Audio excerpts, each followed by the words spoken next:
ఈ మహిమ కలుగునుగాక. శ్రేష్టమైన సమయంలో మనం వచ్చాం. మన మధ్యలో ఉన్న పాస్టర్ ఇషాకర్ గారు మన వాక్యాన్ని అందిస్తున్న వారిని ప్రేమతో చెప్పులు కొడుతూ దేవుని గణపరుస్తూ వారిని ఆహ్వానిద్దాం.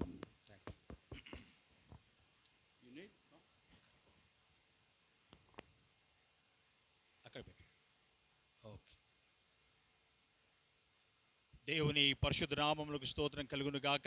ఈ ఉదయకాల సమయం షకీనా ఫెలోషిప్లో జరుగుతున్నటువంటి హయత్ నగర్ మండల Christian welfare association pastors and God servants యొక్క 2023 సంవత్సరపు ప్రథమ మాసపు సమావేశానికి వచ్చిన మీ అందరికీ ప్రభు పేరట నేను ఆహ్వానం పలుకుతూ ధన్యవాదాలు తెలియజేస్తున్నాను.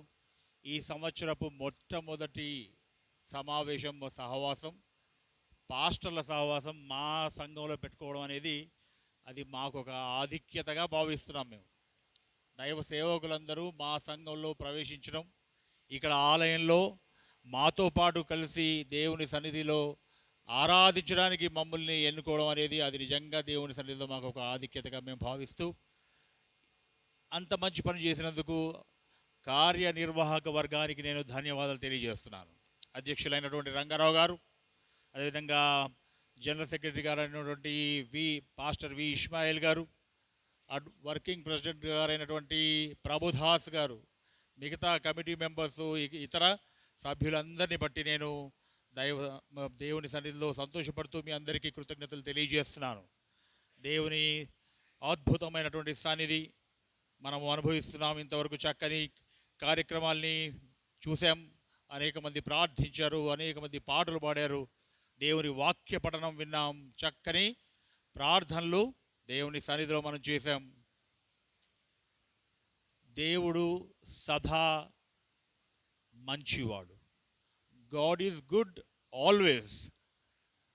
God is always good towards our lives, our work and our ministries. దేవునికి స్తోత్రం కలుగునుగాక. నూతన సంవత్సర శుభాకాంక్షలు మరొకసారి మీ అందరికీ తెలియజేస్తున్నాను. మొదటిసారిగా ఈ యొక్క సంవత్సరంలో మనం కలుసుకున్నాం కాబట్టి చదవబడినటువంటి వాక్య భాగంలో నుంచి యెషయా గ్రంథం 52వ అధ్యాయము 7వ వచనము, నేను దాంట్లో నుంచి 7వ వచనం మీద నేను మాట్లాడడానికి ప్రేరేపించబడ్డాను. అనేక మంది నాకంటే చాలా సీనియర్ సేవకులే ఇక్కడ ఉన్నారు. వారి ముందు నేను మాట్లాడడం అనేది కొంచెం సాహసం చేయడమే. అయినప్పటికీ తప్పులుంటే మన్నించవలసిందిగా నేను కోరుతూ ఉన్నాను. దేవునికి స్తోత్రం కలుగునుగాక. 7వ వచనం ఒకసారి చదువుతాను. సువార్త ప్రకటించుచు, సమాధానము చాటించుచు, సువర్తమానము ప్రకటించుచు, రక్షణ సమాచారము ప్రచురించు వాని పాదములు, నీ దేవుడు ఏలుచున్నాడని సియోనుతో చెప్పుచున్న వాని పాదములు పర్వతముల మీద ఎంతో సుందరములై ఉన్నవి.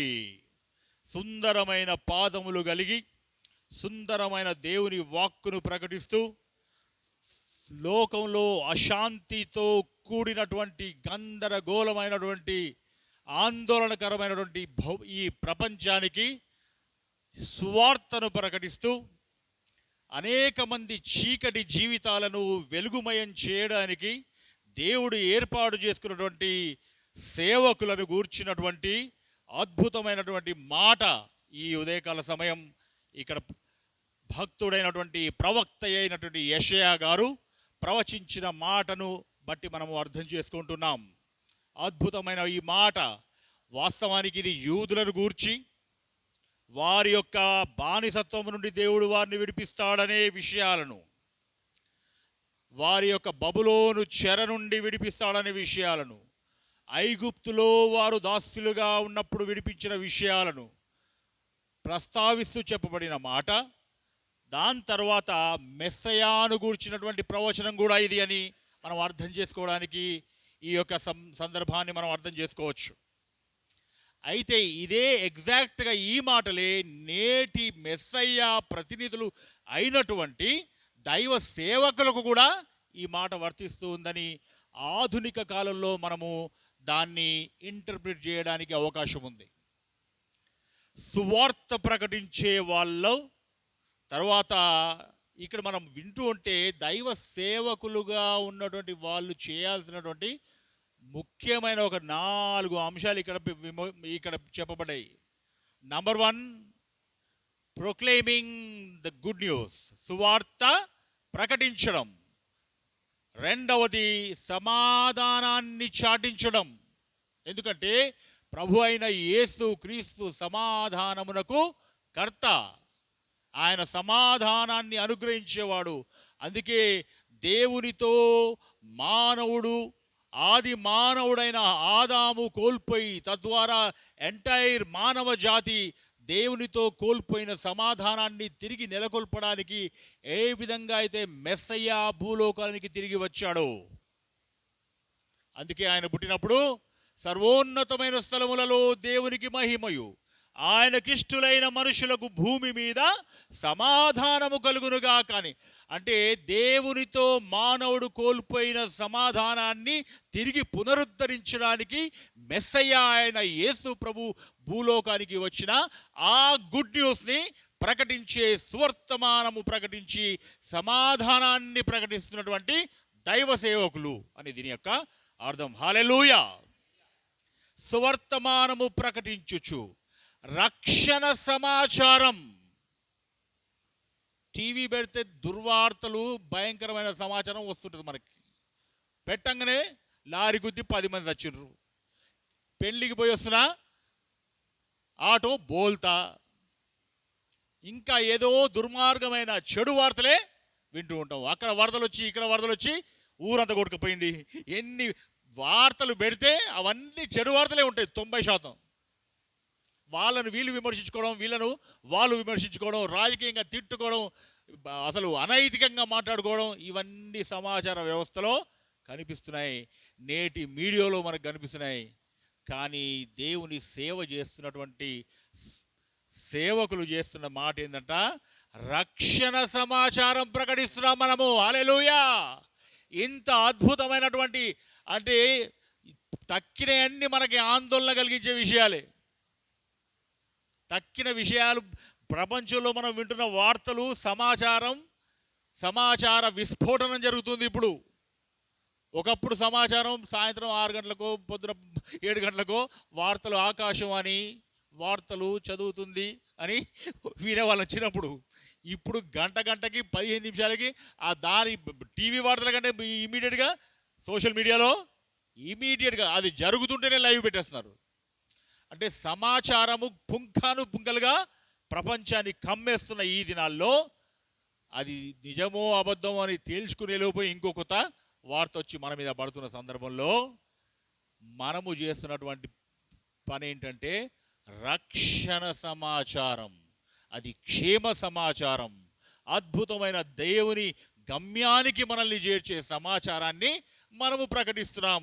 ఆ అద్భుతమైనటువంటి అవకాశం, ఆధిక్యత దేవుడు మనకి ఇచ్చాడు అనే సంగతిని ఈ మాట, రక్షణ సమాచారము ప్రచురించు వాని పాదాలు, సువార్త ప్రకటించడం, సమాధానాన్ని చాటించడం, సువర్తమానము ప్రకటించుచు రక్షణ సమాచారం ప్రచురించు వాని పాదాలు.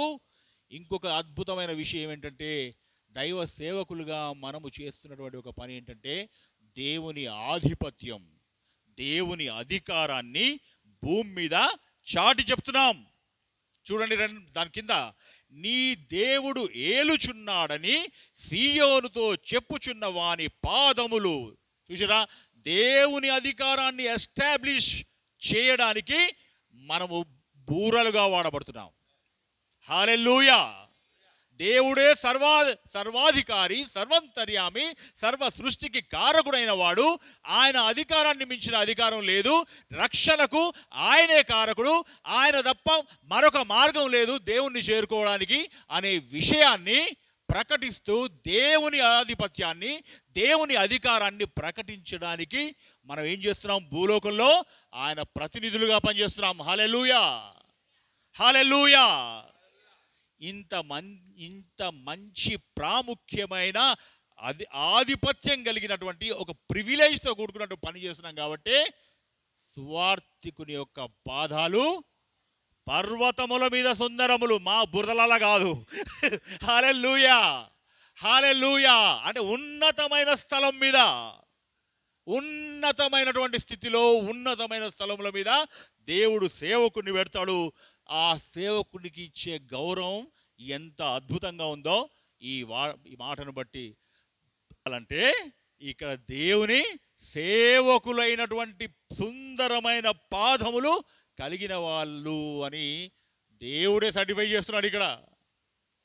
అంటే మనం సుందరమైనటువంటి పాదాలు కలిగి సౌందర్యవంతమైనటువంటి దేవుని గుణగణాలని, ఆయన అద్భుతమైన ప్రేమ సామ్రాజ్యాన్ని ప్రకటిస్తూ ఆయన అధికారాన్ని భూమి మీద ఎస్టాబ్లిష్ చేయడానికి మనము చేయుచున్న ప్రయత్నాన్ని దేవుడు అప్రిషియేట్ చేస్తూ చెప్పబడినటువంటి మాట. హల్లెలూయా. దేవునికి స్తోత్రం కలుగును గాక. ఈ దైవ సేవకుల యొక్క నియామకం చాలాసార్లు ఆర్గనైజేషనల్గా, లోక సంబంధంగా మనం చూస్తే ఈయన బ్యాప్టిస్ట్ పాస్టర్, ఈయన మెననైట్ పాస్టర్, ఆయన హెబ్రోన్ పాస్టర్ అని రకరకాల సంస్థల పేర్లతోని మనం పిలవడం చూస్తాం అందరినీ. అంతేగా చాలాసార్లు చూస్తాం కదా. ఇందాకనే శామ్యుల్ గారు వచ్చి ఇది మాది బెరాకా బ్రాంచ్ అన్నారు. అంటే ఈ లోకంలో, అది లోకంలో ఉన్న కన్వీనియన్స్ కొరకు రకరకాల పేర్లతో పిలువబడతాం. మేము షేకినా ఫెలోషిప్ అని చెప్తాం. అలెగ్జాండర్ గారు ఇంకో పేరు ఇమాన్యుయల్ మినిస్ట్రీస్ అని ఆయన చెప్తారు. ఇట్లా ఇక్కడ ఉన్న వాళ్ళందరికీ ఒక్కొక్క సంస్థతో లింక్ ఉంటుంది. ఈ దేవుని సేవ చేస్తున్నటువంటి ఈ సేవకులందరినీ నియమించే వాళ్ళు ఎవరు అనేది ఇర్మియాలో దేవుడు చెప్పాడు. దాన్ని ఒక్కసారి చూద్దాం మనం. ఇర్మియా ఎవరైనా తీసి చదివితే నాకు సంతోషం, లేదంటే 15వ వచనం, ఇర్మియా 3:15.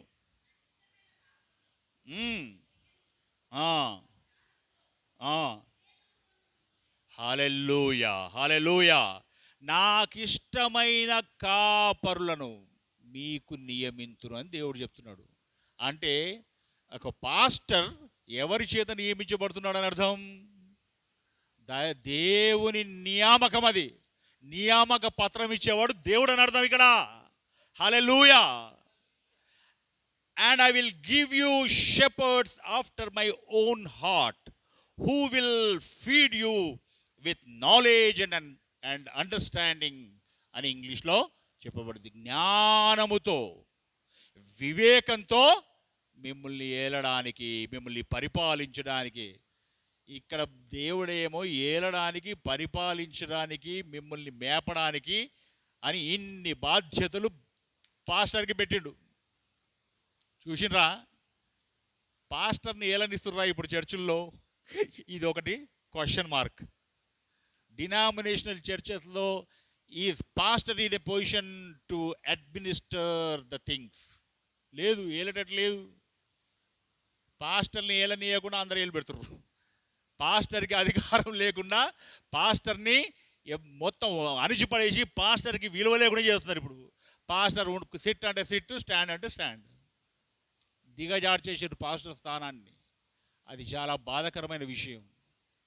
పాస్టర్ మీద ఆధిపత్యం కలిగి ఉండాలి, పాస్టర్ని అనగదొక్కాలనే వ్యక్తులు సంఘాలు నిండిపోయింది.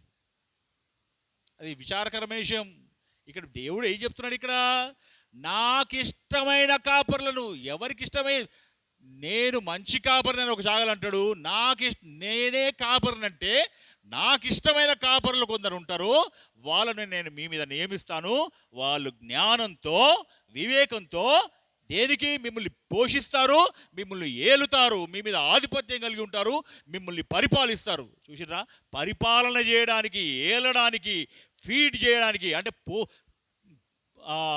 పచ్చిక బయలులో వాళ్ళని తినిపించడానికి, గొర్రెలకి కావలసిన ఆహారం పంచిపెట్టడానికి ఉద్దేశించినటువంటి పాస్టర్ వ్యవస్థ,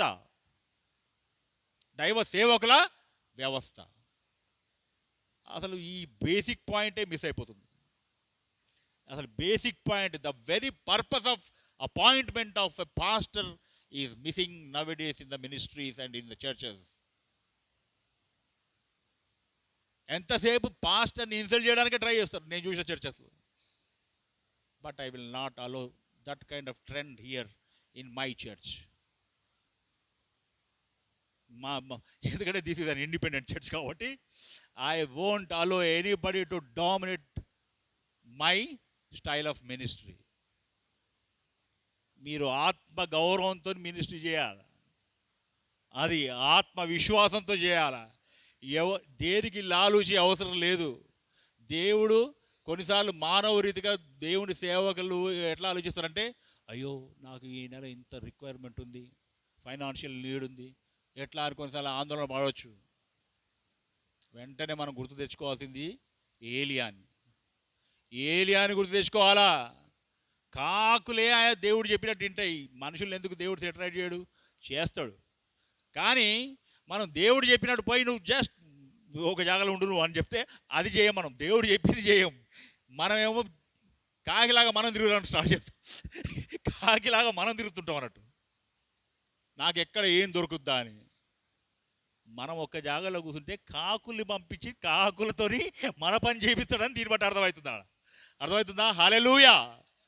అసలు దాన్ని ఉల్టా మనం దేవుని సన్నిధిలో దేవుడు చెప్పినట్టు చేసి ఒక చాగలుండి ఒక గుహలో ఒక వాగు దగ్గర నువ్వు వాగు దగ్గర కూర్చోవడం అంటే అక్కడ నీళ్లు పోతుంటాయి. వాక్య ధ్యానం, నీరు అనేది పరిశుద్ధాత్మకి దేవుని వాక్యానికి నిదర్శనం. నువ్వు ఆ పని చేస్తూ ఉండు. నేను నీకోసం చాలా కాకుల్ని రెడీగా పెడతాను. నువ్వు don't worry, they will feed you, they will bring you the requirements that you need అని దేవుడు చెప్తున్నాడు. అంటే ఈ బేసిక్స్ అటు పాస్టర్లను మనం మర్చిపోతున్నాం. ఈ పాస్టర్లని గౌరవించాల్సిన బాధ్యత ఉంది. వీళ్ళు అద్భుతమైనటువంటి దేవుని చేత నియమించబడినటువంటి దైవ సేవకులు, దేవుని ప్రతినిధులు అనే సంగతి సంఘ సభ్యులకి మనం నేర్పించట్లేదు.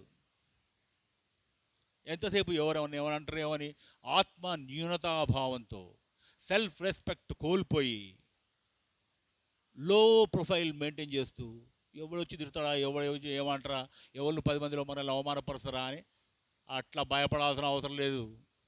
అస్సలు భయపడాల్సిన అవసరం లేదు.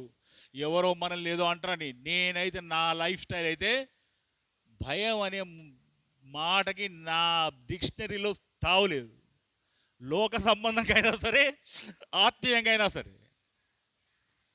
ధన్మని మొన్నొక రోజు ఒక వ్యక్తి మా ఇంటికి వచ్చి, సైతాన్ చేత మా కుమారుడు భయంకరమైన బాధపడుతున్నాడు, దయచేసి మా దగ్గరకు వచ్చి మీరు ప్రార్థన చేయండి అంటే, అమ్మో సైతానా, దయ్యమా, అది ఏ స్టైల్లో ఉందో, ఏ గ్రేడ్లో ఉందో, అది ఏ లెవెల్లో ఉందో అని వెనక ముందు ఆలోచించేది. నేను నా వైఫ్ ఇద్దరం వెళ్ళిపోయినాం మా బాబుని తీసుకొని. భయంకరమైన సైతాన్ చేత బాధపడుతున్నాడు పిల్లోడు.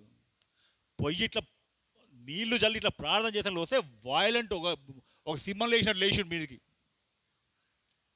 ఆ సైతాను పీడితుడిగా ఉండి భయపడలేదు. అక్కడ నిలబడి నేను, నా భార్య, మా కుమారుడు గద్దించి ప్రార్థన చేస్తే టచ్ చేయకుండా కింద పడిపోయాడు. హల్లెలూయా, హల్లెలూయా. కనీసం చేయి కూడా ముట్టలే, తల మీద కూడా చేయి పెట్టలేదు. జస్ట్ ప్రార్థన నీళ్ళు ముఖం మీద కొడితే ధర్మం కింద పడ్డాడు. చూడండి, మనం ఎవరి రిప్రజెంటేటివ్స్ని? దేవుని రిప్రజెంటేటివ్స్ని. ఆ సంగతి మర్చిపోతాం మనం. ఆ సంగతి మర్చిపోతాం. టార్చ్ లైట్ ఏడుందని దేవుడు ఆడుతుంటాం. అందుకే దేనికి భయపడవలసినటువంటి అవసరం లేదు, దేనికి లొంగవలసిన అవసరం లేదు, చింతపడవలసినటువంటి. అందుకే చింతించవలదు మిమ్మల్ని గూర్చి, రేపటి గూర్చి మీరు చింతపడకండి అని యేసుప్రభు చెప్పింది. అందుకే అది దేవుని సేవకులకు ఇంకా అవసరం. అది ఏదో మన భవిష్యత్తు ఎట్లుంటుందో, మా పిల్లలు చదువుకుంటారు, అది చేస్తారు, ఇది చేస్తారు, నేను ఈ సంఘ పెద్దలందరూ సరిగ్గా చెప్పినట్టు వినకుండా నన్ను ట్రాన్స్ఫర్ చేస్తారు, లేకపోతే నన్ను ఇంటికి ఎలాగొడతారు అని రకరకాల భయాలు మనల్ని పీడిస్తూ ఉంటాయి. అవసరం లేదు. ఎక్కడ ఉన్నా ఆత్మగౌరవంతో దేవుని పనిచేయాలి, ఆత్మవిశ్వాసంతో దేవుని పనిచేయాలి. దేవుని నామానికి మహిమ తెచ్చే మాట్లాడుతున్నావా లేదా అనేది ముఖ్యమాడ. అనవసరంగా ఎవరినో కాకబట్టే వ్యవహారాలు అవసరమే లేదు మనకి. Because we are representing the living God. సజీవుడైన దేవుణ్ణి మనం ప్రతినిధులు, ఆయనకు ప్రతినిధులుగా మనం ఉన్నాం. నువ్వు ఎవరి ప్రతినిధివి అనే దాన్ని బట్టి నీకు విలువ, నీకు గౌరవం వస్తుంది. శ్రీలంక నుంచి ఒక వరల్డ్ కాన్ఫరెన్స్ ఏదైనా జరిగిందనుకోండి, గవర్నమెంట్ లెవెల్లో, యుఎన్ఓలో, శ్రీలంక నుంచి ఒక ప్రధానమంత్రి పోతే, అమెరికా నుంచి ఒక ప్రైమ్ మినిస్టర్ ప్రెసిడెంట్ వస్తే, ఇండియా నుంచి ఒక ప్రెసిడెంట్ పోతే, లేకపోతే ప్రైమ్ మినిస్టర్ పోతే, ఆ దేశం యొక్క స్టాండర్డ్ని బట్టి వాళ్ళకి గౌరవ ప్రతిష్ట దొరుకుతాయి అక్కడ. వాళ్ళు ఎంత పవర్ఫుల్ అనేది. మరి ఈ దేశాన్ని రిప్రజెంట్ చేస్తూ వాళ్ళు పోతున్నారు, వాళ్ళ దేశాన్ని రిప్రజెంట్ చేస్తూ వాళ్ళు వస్తున్నారు. ఆ దేశం యొక్క ఆర్థిక, సామాజిక, సైనిక సంపత్తి యొక్క మహత్తు ఎంత ఉంది అని దాన్ని బట్టి వాళ్ళకి గౌరవం దొరుకుతుంది. మరి మనము ఈ సమాజంలోకి ఎవరి రిప్రజెంటేటివ్గా పోతున్నాం? సర్వోన్నతుడైన, సర్వశక్తుడైన, ఆల్ పవర్ఫుల్ దేవుని యొక్క ప్రతినిధిగా మనం పోతున్నప్పుడు మెల్లమెల్లగా ఏమంటారు అన్నట్టుగా అట్లా బిత్తరగా మనం పోవాల్సిన అవసరం ఉందా? తత్తరపాటు బిత్తరపాటు అవసరం లేదు మనకి. సింహాల్లాగా పోవాలా, పులులాగా పోవాలి. ఆ ఆత్మవిశ్వాసం, ఆ గౌరవంతో దేవుని పనిలో మనం ముందుకు సాగాలి. ఎందుకంటే నాకిష్టమైన కాపరులను మీకు నియమింతును, వారు జ్ఞానంతో, వివేకంతో మిమ్మల్ని ఏలుతారు. హల్లెలూయా. Pastor is an ordained leader for Christian community, Christian congregation. కాంగ్రిగేషన్లో చాలామంది ఉంటారు, క్రిస్టియన్స్ చాలామంది ఉంటారు. But pastor is the number 1 person to lead the congregation and the community, Christian community అనే విషయాన్ని ఎప్పుడు మన దృష్టిలో పెట్టుకోవాలి. పాస్టర్ నుంచే కదా ఈ పాస్చర్ అనేది, షెపర్డ్, పాస్చర్, ఈ వీటి పదాల నుంచే వచ్చాయి లాటిన్ భాషలో. ఈ షెపర్డ్ అనే మాటకి మీనింగ్ ఏంటంటే feeder, helper, who feeds the sheep అని దాని మీనింగ్. బేసిక్ మెయిన్ పాయింట్ మనం చేయాల్సిన పాయింట్ ఏంటంటే గొర్రెలకి ఆహారం పంచిపెట్టే, ఆహారాన్ని అందించగలిగినటువంటి స్థితిలో పాస్టర్స్ ఉండాలి అనే మాటని మరొకసారి అందరికీ తెలుసు, కానీ మరొకసారి జ్ఞాపకం చేసుకుంటున్నాం. కొత్తగా నేను చెప్పేది కాదు, మరొకసారి నేను జ్ఞాపకం చేస్తున్నాను. తరువాత వాక్య బోధన, ఆరాధన నిర్వహణ, వాక్యాన్ని విశ్లేషణాత్మకంగా చెప్పగలగడం, ఉన్నట్టు చదివి చెప్పేయడం కాదు. అందుకే కొంత ఇచ్చట ఉంటుంది, కొంత అచ్చట ఉంటుంది. ఇచ్చట ఏముంది, అచ్చట ఏముంది, రెండింటిని దగ్గరికి చేల్చి ఒక ముచ్చటగా మార్చి అందరికీ తెలియజేయాల్సినటువంటి బాధ్యత పాస్టర్ది. విశ్లేషించవలసినటువంటి బాధ్యత పాస్టర్ది. ఈ బాధ్యతల్ని దేవుడు మన మీద పెట్టాడు. మందని కాయడం, మందకు కావలసిన ఆలోచన చెప్పడం, ముఖ్యంగా సంక్షోభ సమయంలో. కొన్నిసార్లు సంక్షోభం వస్తుంది, కుటుంబాల్లో సంక్షోభాలు వస్తాయి, సంఘాల్లో సంక్షోభాలు వస్తాయి, మనము నివసిస్తున్నటువంటి మన కమ్యూనిటీలో సంక్షోభాలు వస్తాయి. ఆ సమయంలో దేవుని సేవకుడైన వాడు ఖచ్చితంగా ఒక లీడ్ రోల్ ప్లే చేయాల్సినటువంటి అవసరం ఉంది. Because God made the pastors as the ordained leaders for the community. ఈ విషయాన్ని చాలాసార్లు మనకెందుకు ఏదో గొడవ అవుతుంది మనకెందుకు అని తప్పించుకొని వెళ్ళిపోతూ ఉంటారు, ముఖం తిప్పుకొని వెళ్ళిపోతూ ఉంటారు. అట్లా చేయడం అనేది దైవ సేవకుల లక్షణం కాకూడదు. ఎప్పుడు సంక్షోభ సమయంలో మనము దేవుని ప్రతినిధులుగా అక్కడ నిలబడి సరైన ఆలోచన వాళ్ళకి చెప్పాలి అనేది ఈ యొక్క ఉదయకాల సమయం మరొకసారి దేవుడు మనకి జ్ఞాపకం చేస్తున్నాడు. కాపరి అనే విషయాలు, కొన్ని ఇంపార్టెంట్ విషయాలు టకటక తీసి చదవండి, నేను చెప్తాను. ఆదికాండం 31-38 వచనాలు, వారి గుణాలు, ఒక 3 గుణాలు నేను ఇక్కడ ప్రస్తావించాలని నేను ఆలోచిస్తూ ఉన్నాను. ఆదికాండం 31-38.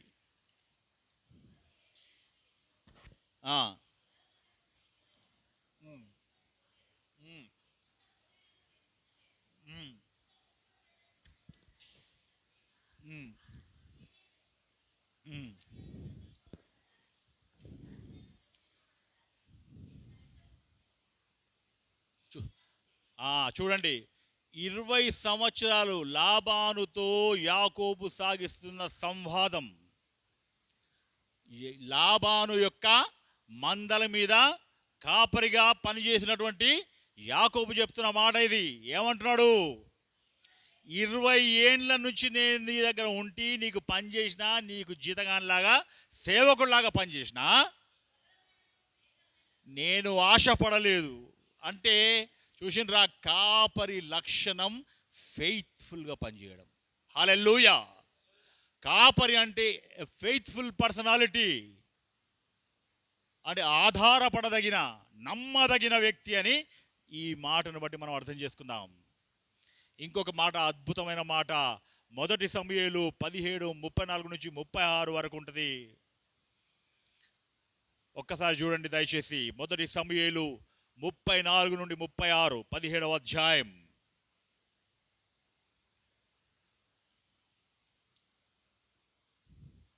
అందుకు దావీదు సౌలుతో ఇట్లా నేను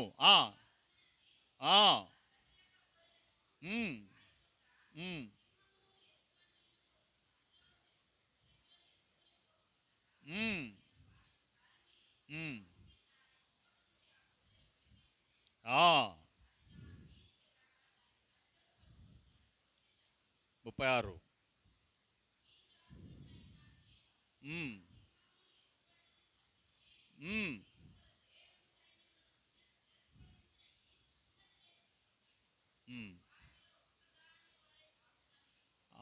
చాలండి.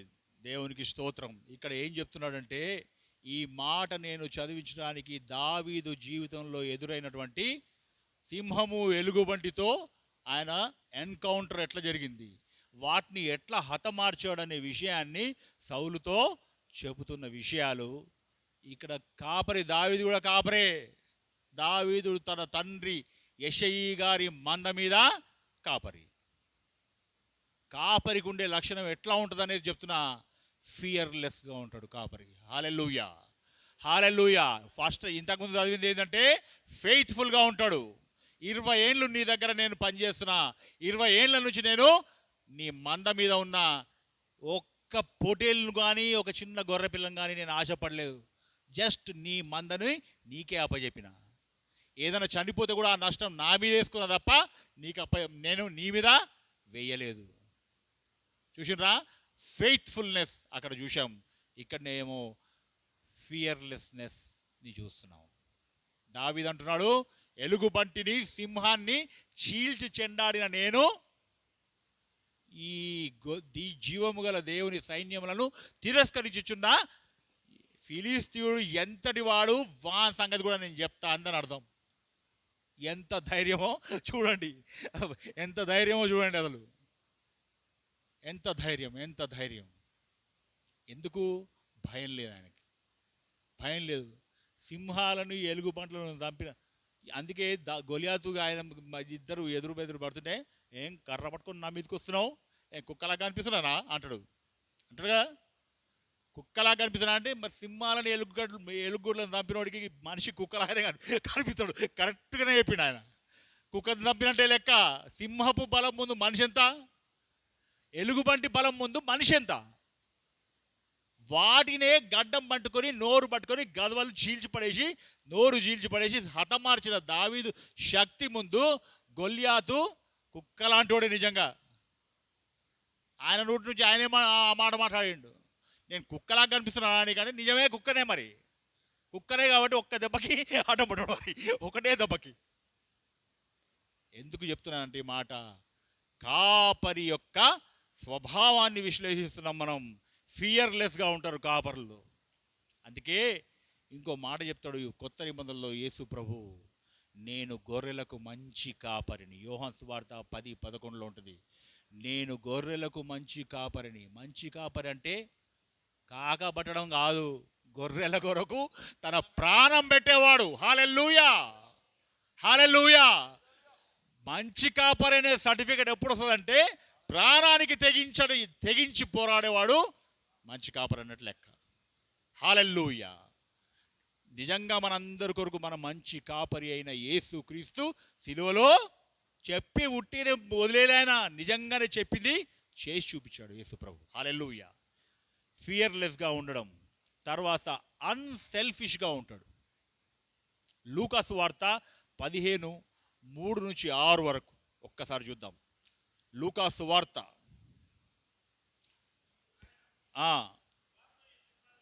ఉమ్, ఉమ్, ఉమ్, ఉమ్, ఉమ్, ఉమ్. ఆ, ఆ, ఆగండి, చూసిండ్రా? నాకు 99 ఉన్నాయి కదా అని స్వార్థంగా ఆలోచించడు. తప్పిపోయిన ఒకదాని కోసం కూడా ఆలోచిస్తాడు. Unselfish character of the shepherd. 99 ఉన్నాయిగా, ఒకటి పోతావా అని అట్లా నిర్లక్ష్యమైనటువంటి స్వార్థపూరితమైనటువంటి ఉన్నదాంతో మనకి ఇంతుంది కదా, ఒకటి పోయినా పర్వాలేదు అని ఎన్నడూ ఆలోచించడు కాపరి అంటే. ఈ కాపరి లక్షణాలని దేవుడు ఉదయకాలం మళ్ళొకసారి మనకి జ్ఞాపకం చేస్తున్నాడు. హల్లెలూయా, దేవునికి స్తోత్రం. ఇంకొక మంచి మాట, కాపరికి ఉండే ఒక మంచి క్యారెక్టరిస్టిక్ ఏంటంటే, shepherd will always be considerate. Consider చేస్తూ ఉంటాడు. ఎవరిని? బలహీనులని. ఆదికాండం 33, 13, 14లో ఈ విషయాలు చెప్పబడ్డాయి. అవసరం ఉన్న వాళ్ళు నోట్ చేసుకునే వాళ్ళు నోట్ చేసుకోవచ్చు. ఆదికాండము 33, 13, 14లో చిన్న గొర్రె పిల్లల్ని నేను మెల్లగా నడిపిస్తా అంటే కన్సిడర్ చేస్తూ వాటి బలహీనత, వాటి యొక్క లిమిటేషన్ ఎంత, ఈరోజు ఎంతవరకు నడుస్తాయో అంతవరకే నేను నడిపిస్తా. తెల్లవారి మళ్ళీ ఒకే రోజు మొత్తం సుదీర్ఘమైన ప్రయాణం చేపిస్తే సగం గొర్రె పిల్లలు చనిపోయే ప్రమాదం ఉంది అని గొర్రెల మీద కనికరము కలిగినటువంటి కన్సిడరేట్ యాటిట్యూడ్ అక్కడ మనకి బయటపడతా ఉంటుంది. కాపరి యొక్క లక్షణాలు నేను ఇంతకుముందు చెప్పినట్టుగా దేవుని చేత నియమించబడినటువంటి కాపరులు సంఘానికి, సమాజానికి నాయకత్వాన్ని వహించడానికి అనే సంగతి మర్చిపోవద్దు. చాలాసార్లు నాయకత్వం అనే స్థానాన్ని పక్కన పడేసి సంఘ నాయకత్వంలో కాపరి స్థానాన్ని కుదించి పడేసి నువ్వు ఆదివారం మాత్రమే వాక్యం చెప్పాలా, తక్కిందంతా మేము చూసుకుంటామనా వ్యవహార శైలి చాలా సంఘాల్లో బయలుదేరింది. దాన్ని అనుమతించే పరిస్థితిలో ఉన్న సంఘ కాపరులు చాలా బాధపడుతున్నారు, చాలా ఇబ్బందులు పడుతున్నారు. ఎక్కడైతే సంఘ కాపరి అప్పర్ హ్యాండ్ అయి ఉండి, ఎక్కడైతే సంఘ కాపరి చెప్పినట్టు సంఘం నడవాలనే కండిషన్తో ఉందో ఆ చర్చ్ బాగా ఫ్లరిష్ అవుతుంది ఖచ్చితంగా. ఎందుకు? దేవుని చేత నియమించబడ్డ దైవ ప్రతినిధి భూమి మీద దేవుని సంఘ కాపరి. ఆయనను ఒక డాల్ లాగా ట్రీట్ చేయడానికి ప్రయత్నం చేసే that should not be allowed. నేనైతే ముందు నుంచి నేను ఇదే యాటిట్యూడ్తో ఉన్నా. ఏ సంఘ కాపరైనా మా ఇంటికి వస్తే నేను వాళ్ళకి అదే నూరిపోస్తున్నాను. ఎందుకంటే బయట దేవుని నామంలో నేను క్రైస్తవుడిని అని బహిరంగంగా చెప్పుకోలేనివాడు పాస్టర్ మీద పెత్తనం చేస్తాడా? ప్రాక్టికల్గా మీరు ఎన్నోసార్లు చూసిరా? నేను క్రైస్తవుడిని బయట చెప్పుకునే దమ్ములేని వాళ్ళు ఇంకొక విషయం కరెక్ట్గా ఉన్నట్టు మాట్లాడాలంటే బయట ఐఎమ్ ఏ క్రిస్టియన్ అని చెప్పడానికి జంకెటోడు చర్చిలో వచ్చి పాస్టర్ని అనగదొక్కాలని ట్రై చేస్తుంటాడు. నేను కొంచెం రాడికల్గా మాట్లాడతా, ఏమనుకోబాకండి, కొంచెం పౌరుషం రావాలి అందరికీ అని మాట్లాడుతున్నా. నువ్వు బయట పోయి దేవుని పేరు చెప్పడానికి నీకు చేత కాదు, వీడికి వచ్చి పాస్టర్ని కంట్రోల్ చేసాను ట్రై చేస్తావు. ఏంది ఆ నైతికత నీ దగ్గర ఉందా? ఆ నైతిక హక్కు నీకుంటుందా?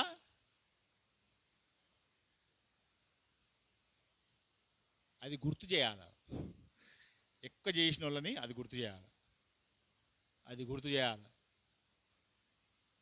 దేవుడు సమాజంలో దేవుని సేవకుల్ని నాయకత్వం వహించడానికి పోయి ఇంతకుముందు ఇర్మియాలో చదివినాం కదా, నాకు ఇష్టమైన కాపర్లను నేను మీకు నియమించును, వారు జ్ఞానముతోనూ వివేకముతోనూ మిమ్ములు ఏలుదురు.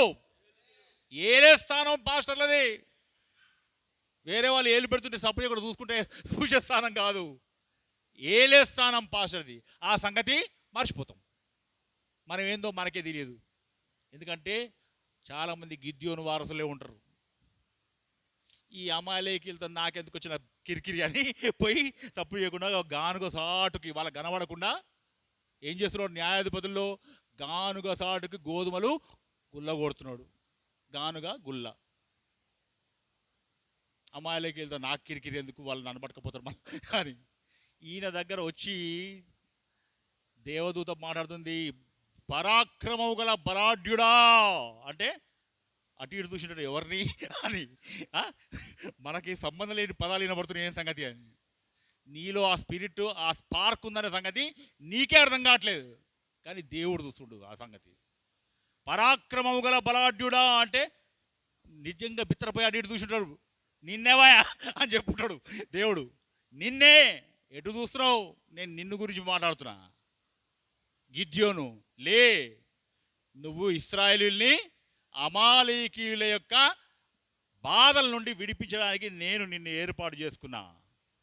చూసిర్రా, అంటే మనకి స్పార్కులు, మనలో ఉండే స్పార్క్ మనకే అర్థం కాదు, మనలో ఉండే పవర్ మనకే అర్థం కాదు. మనల్ని మనం చాలాసార్లు తక్కువ అంచనా వేసుకుంటాం. అందుకే ఈ గిద్యోను యొక్క జీవితంలో ఏం జరిగింది, ఆయన దేవుని మాట ప్రకారం ముందుకు పోయినందుకు అక్కడ దేవుని యొక్క కార్యం ఒకటి జరిగింది. ఏం జరిగింది, మామూలుగా ఏలియా దినాల్లో అగ్ని పైనుంచి దిగి వచ్చి దహన బలి పశు మాంసాన్ని దహించి వేసింది. ఈ గిద్యోను ఏం చేసిండు, మీరు కావాలంటే ఇంటికి పోయిన తర్వాత మళ్ళీ చదవండి, న్యాయాధిపతుల్లో ఉంటుంది. ఒక బండ మీద దహన బలి పశు మాంసం పెడితే బండ కింది నుంచి మంట స్టార్ట్ అయ్యి పత్తర్కా ఘోష అన్నట్టు. అది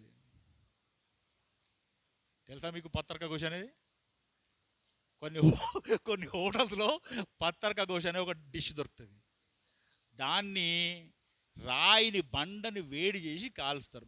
మాంసాన్ని మసాలాలో బాగా మ్యారినేట్ చేసి బండను కాల్చి దాంట్లో దాంట్లో నూనె పోయారు, ఏం పోయారు, ఈ పత్తర్ అంటే రాయి, ఈ పత్తర్ని వేడి చేసి ఆ పత్తర్ వేడి పెనంలాగా పత్తర్ని వేడి చేసి దాని మీద కాలుస్తారు.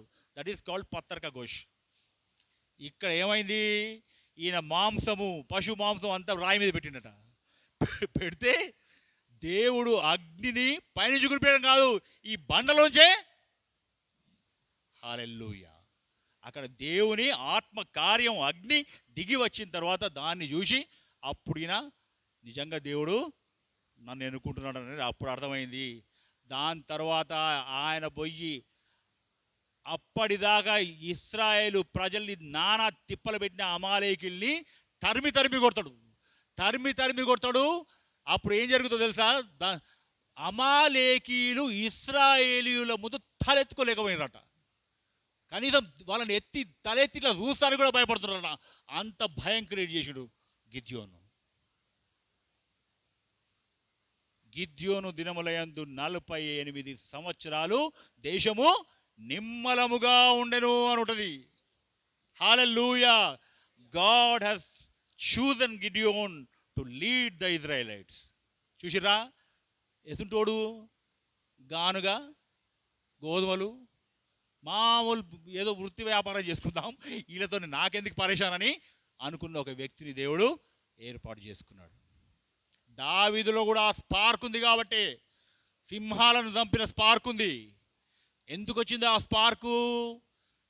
సమూయేలు ప్రవక్త ఆయనను ఇంటికి వచ్చి 8వ వాడైనటువంటి చిన్నవాడిని మందల కాడి నుంచి పిలిపించి అభిషేకించిన తర్వాత ఒక అద్భుతమైన మాట ఉంటుంది. ఏంటో తెలుసా, సమూయేలు దావీదును అభిషేకించిన తరువాత యెహోవా ఆత్మ దావీదు మీదికి దిగి వచ్చెను.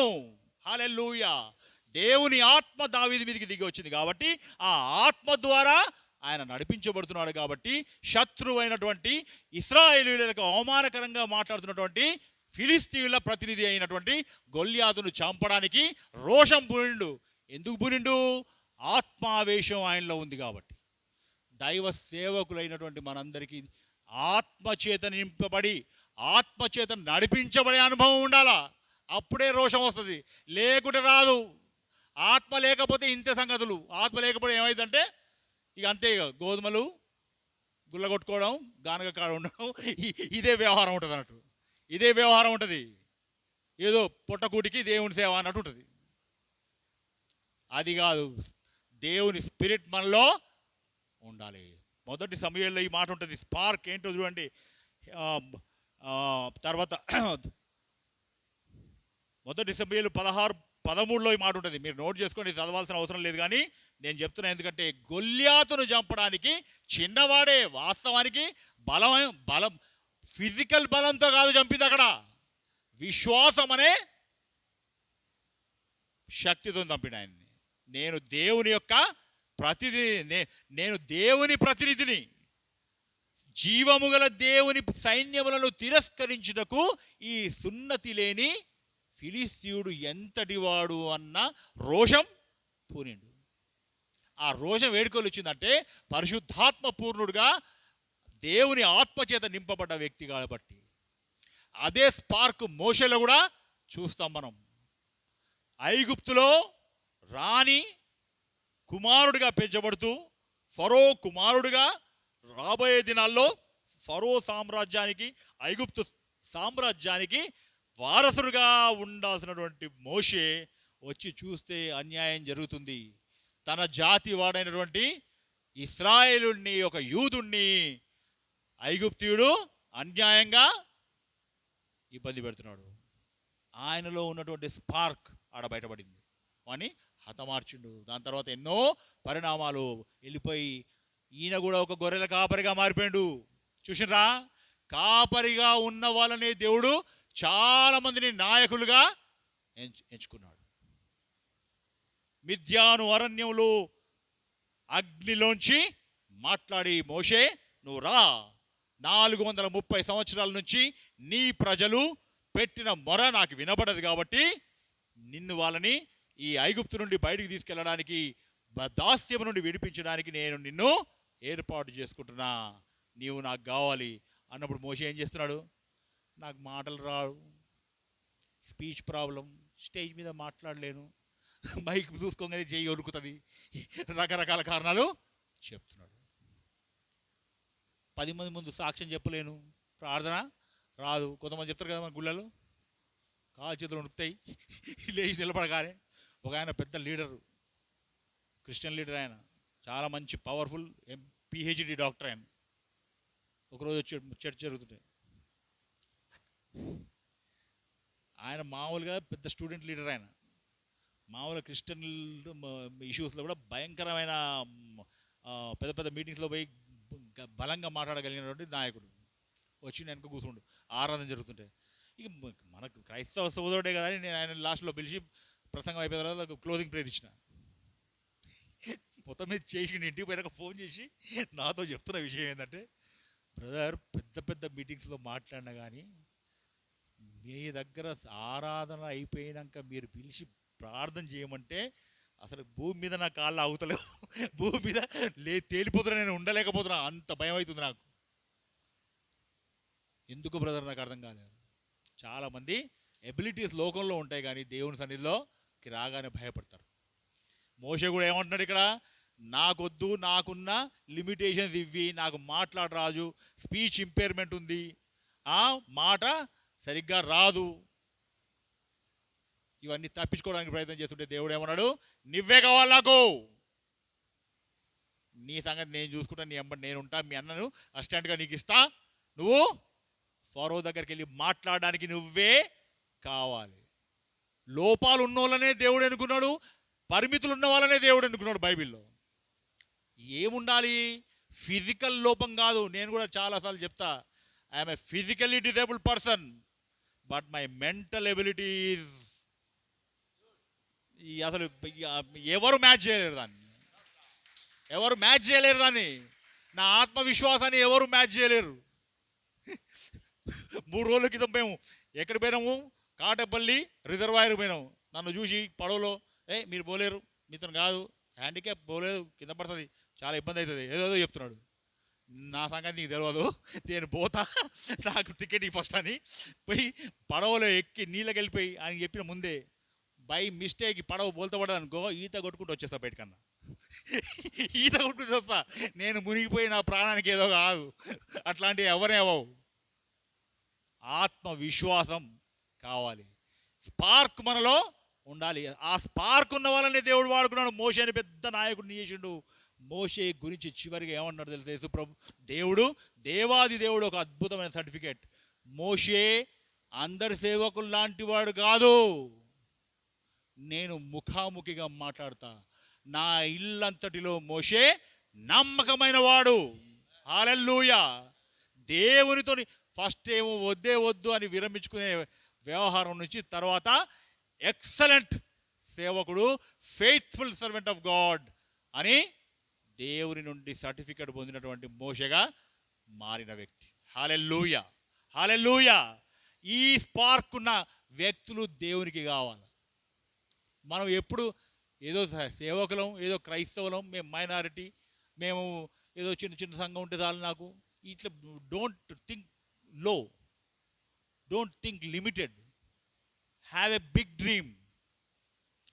గొప్ప ఉద్దేశం కలిగి ఉండాలా. ఎందుకు పగటి కళలు బాగానే కంటారు అని అనుకోబాకండి, అట్లా అంటారని. పగటి కళలు కాదు, దేవుని శక్తి ముందు నువ్వు కలగంటే దేవుని శక్తికి తగ్గ కలగనాలి. యోసేపు కూడా కళలు కన్నాడు, అవి ఏం కళలైపోలే, నిజమైనవి అవి.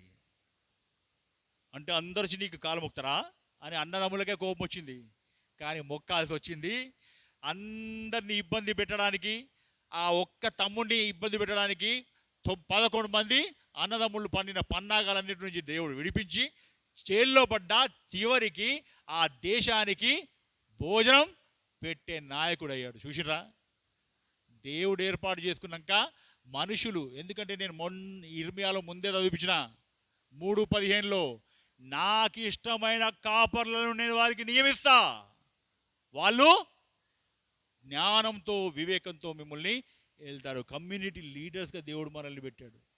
సంఘానికి కాపర్లుగా, గొర్రెలకు కాపర్లుగా పెట్టాడు మనల్ని. గొర్రెలు సంఘానికి నిదర్శనంగా ఉన్న విషయాన్ని మనం మళ్ళొకసారి జ్ఞాపకం చేసుకుంటూ, గొర్రెలు ఎప్పుడు కూడా పొద్దున్నే లేచి మీటింగ్ పెట్టుకొని సంఘ కాపరిని మన కాపరిని ఇవ్వాలి చెప్పి, ఈ అడవి కాదు వేరే అడవికి పోదాం, ఆడ మంచిగా మేతుందంట అని చెప్పేసి అవి అడ్వైజ్ ఇవ్వవు పాస్టర్కి, అలా కాపరి గారు మనం అందరం కలిసి ఇద్దరు శ్రీశైలం అడవుల్లోకి పోదాం, వాళ్ళ బాగా పచ్చ మేతుందంట అని అవి ప్రపోజల్ పెట్టవు. ప్రపోజల్ పెట్టేది కాపరి, పెట్టవలసిన వాడు కాపరి. వాటికి ఎక్కడ మంచి మేత దొరుకుతుందో నిర్ణయించవలసిన వాడు కాపరి. ఇవాళ రేపు గొర్రెలన్నీ మీటింగ్ పెట్టుకుని కాపరికి డిసైడ్ చేస్తున్నాయి, మనం ఆడిపోదాం వీడిపోదాం అని ప్లానింగ్ కాపరికి చెప్తున్నాయి. అది తిరగబడుతుంది. అందుకే తిరగబడుతుంది. అందుకే సంఘాల్లో ఈ పనికి వాళ్ళ రాజకీయాలతో ఆత్మీయ స్థితిని కోల్పోతున్నారు చాలామంది. అసలు వాస్తవానికి సంఘంలో మనం ఎందుకు ఉండాలా? దేవుణ్ణి ఆరాధించడం, దేవుణ్ణి స్తుతించడానికి, ఆత్మీయంగా బలపడడానికి సంఘంలో వెళ్తాం మనం. పొద్దున్న నుంచి సాయంత్రం దాకా చాలా సంఘంలో ఏం జరుగుతున్నాయి? పాస్టర్కి వ్యతిరేకంగానే గులుగుడు, పాస్టర్కి వ్యతిరేకంగానే మాట్లాడు, పాస్టర్ మీద దుష్ప్రచారాలు చేసుడు. ఆ పాస్టరు మన కోసం ఎంత బాధపడతాడు, ఎంత కష్టపడతాడు, పొద్దున్న నుంచి సాయంత్రం దాకా మన సంఘ సభ్యులందరి కొరకు పనిచేస్తున్నాడు అనే కనీస స్పృహ సంఘ విశ్వాసాలకు ఉండదు. చాలాసార్లు ఉండదు. ఆయన ఫ్రీ పుక్కట మాలనుకుంటారు, ఇష్టం వచ్చినట్లు మాట్లాడతారు ఆయన్ని. అది కాదు, చాలాసార్లు యాటిట్యూడ్ మార్చుకోవాల్సినటువంటి అవసరం ఉంది. దైవ సేవకుల విషయంలో మన యాటిట్యూడ్ మారాలా. అట్లా మంచి యాటిట్యూడ్తో ఉన్న వాళ్ళని దేవుడు అద్భుతంగా దీవిస్తాడు. హల్లెలూయా, హల్లెలూయా. నేడు లాస్ట్ అండ్ ఫైనల్ ఒక పాయింట్. సంఘం ఎదుర్కొంటున్నటువంటి 2 సవాళ్ళు. ఒకటి అంతర్గతమైన సవాలు, బహిర్గతమైన సవాలు 2 ఉన్నాయి. ఏంటది? అంతర్గతంగానే ఓ సవాళ్ళు, ఇప్పుడు నేను చాలా విషయాలు చెప్పాను. బహిర్గతంగా క్రైస్తవ విరోధుల ద్వారా అనేకమైన సవాళ్ళు ఎదుర్కొంటున్నాం. ఇప్పుడు వాటికి సిద్ధపడే సేవకులు కావాలి. ఇప్పుడు సేవకులు వ్యతిరేకతను ఎదుర్కోవడానికి, ఎందుకంటే అపోస్తుల కార్యం 3వ అధ్యాయం నుంచి చూస్తున్నాం మనం. సంఘంలో సేవకులకు విరుద్ధంగా, సంఘానికి విరోధంగా ఎప్పుడు పరిపాలకులు, అన్యులు, క్రైస్తవ విరోధులు ఎప్పుడు సంఘాన్ని అనగదొక్కడానికే ప్రయత్నం చేస్తున్నాయి. ఈ నామాన్ని లేకుండా చేయడానికి ప్రయత్నం చేస్తున్నాయి. ఇప్పుడు కూడా అవే పరిస్థితులు మళ్ళీ మనకి కనిపిస్తున్నాయి. అయితే ఒక నిరీక్షణ ఏంటంటే, క్రైస్తవ్యాన్ని మట్టుబెట్టి మట్టిలో కలిపేయడానికి ప్రయత్నం చేసిన రాజులు, చక్రవర్తులు అందరూ కూడా మట్టిలో కలిసిపోయారు. హల్లెలూయా. ఇప్పుడు సంఘానికి విరోధంగా లేస్తున్న వాళ్ళని కూడా దేవుడు మట్టిలోనే కలుపుతాడు. కానీ మనం సంపూర్ణమైన విశ్వాసంతో, సవాళ్ళను ఎదుర్కొనే ధైర్యంతో, ప్రార్థనా శక్తితో, ఆత్మ నింపుదలతో దేవుని యొక్క పరిచర్యలో మనం ముందుకు పోవడానికి దేవుడు మనకు సహాయం చేయనుగాక. ఆమేన్. సమయం ఇచ్చినటువంటి ఈ Hayathnagar Christian welfare association pastors అందరికీ, సెక్రటరీ గారికి, ప్రెసిడెంట్ గారికి, రంగారావు గారికి నేను ధన్యవాదాలు తెలియజేస్తూ నా మాటలు ముగిస్తున్నాను. దేవునికి స్తోత్రం.